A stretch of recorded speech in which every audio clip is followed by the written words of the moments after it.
All right, it's Mackey and Judd, the after show, or just Mackey, I guess. Hey, what's up, Phil? Hey, Judd. look, we got Chuck Thompson, play-by-play voice of the Orioles right here. We haven't used these bobbleheads enough. Watch this. What does he sound like? Oh, that's good. Oh, look, it's Tom Brady. Oh, Tom that's Brady is Drew coming to Bledsoe. tackle. Oh, God, that's too bad. Chuck? Chuck's head is on. Actually, yeah. Okay. You might want to move Tom's hand. That looks...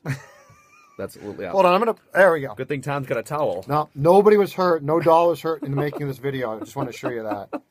Jarome Iginla or Thomas Vanek, your thoughts? My thoughts are, if you can get Iginla to commit to you quickly out of free agency, which will be tough for 2 years. He's 37. He's coming off a great season. He's great in the locker room. He can still score goals. That would be absolutely ideal. But what we've heard and read is that Jarome Iginla really likes it in Boston, wants to go back to Boston. They don't Because have all athletes, when given the choice between Minnesota and good point. Boston, This goes back to your whole theory. have chosen Boston. You know, we didn't bring that up on the show today, but your whole theory on life is Boston. It'd Go be to like Boston. one sliver of Patriots, revenge Red for Sox. David Ortiz and Randy Moss and all these Kevin Garnett. I don't think they care Just that give us Jarome Iginla for like 2 years. So Iginla, though, supposedly really would like to stay in Boston. Boston might have to work a couple trades to get him under the salary cap and then sign him to a 2-year deal. My whole thing has been this. We're on a streak of 4 in a row where I get some alert because It always happens. doesn't I kept show up. talking Sorry. this time. Anyways. But if you're the Wild, I think right now, because you've had 6 days to talk to free agents, pending free agents, you know which way Iginla's going to go. What you can't do is tell Thomas Vanek, hey, Thomas, you're going to get less money, a shorter term from us. And, oh, by the way, just cool your heels while we talk to Iginla. And if he doesn't want to come here, we'll take you, which is why I think, if anything, they end up with Vanek. But it has to be on a 3-year deal or so. Yeah, has to be. If we're just looking at 1 year, 2014, 2015, Thomas Vanek, great addition.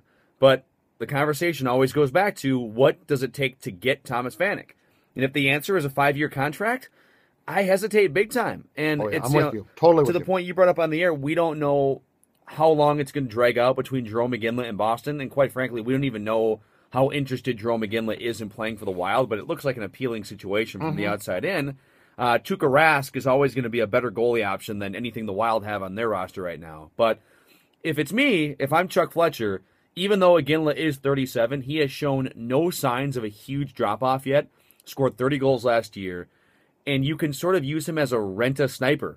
Just it'd be great. 1 quick year, maybe 2 years, and you don't have to worry about what he might be under contract when he's 34. Can you imagine? He won't be under contract when he's 41 years old. You sign Iginla to a 2-year deal. You sign, if you lose Clayton Stoner, you sign Willie Mitchell to, let's say, a 2-year deal. He's 37. Mm-hmm. And if you can get Niskanen, he might be the guy that you go long-term with.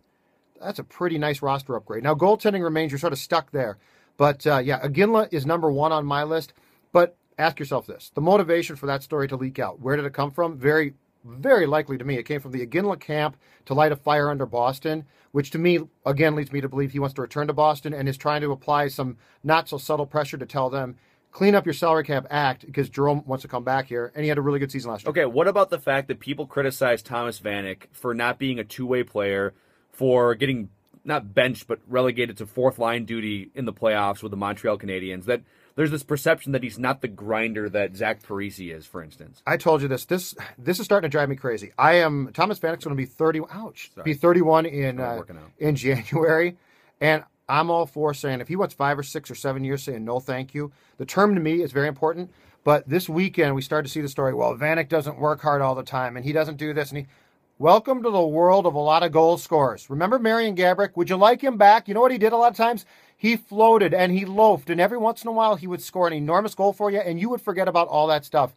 So if the plant is, well, Vanek doesn't, he's not a Minnesota Wild player, and we have a system, and if you don't adhere to that system, you are going to cut yourself off from a lot of good hockey players there. If he wants too much on the term, I say pass on him. But if you pass on him because you've decided that every player should work as hard as Zach Parise, you're crazy. The other thing is not signing Thomas Vanek to a 3-year contract because you decided that he doesn't work hard enough is a direct slap in the face of your captain. That's right, Zach Parise. Shouldn't be Koivu. Zach Parise and Ryan Suter and all those guys, if they think Vanek is sloughing off, you know what they do?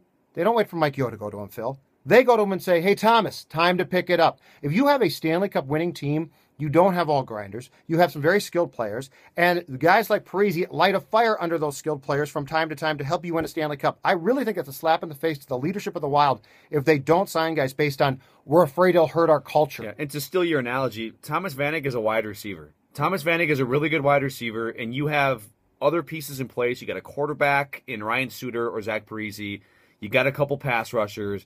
You're looking to add a good skill position player, the wide receiver who needs to go catch 75 or 80 passes and 10 touchdowns. That's what this team needs. This team was 26th in goals scored, and they were 5th or 6th in goals allowed. And yes, goaltending is something that needs to be shored up, but the number one priority is finding a way to score some more goals and, matching the firepower of some of the better teams like the Blackhawks in the NHL. Free agency starts on Tuesday, both in the NBA and NHL. So it should be interesting starting tomorrow. We're done. Bye. Bye. Bye.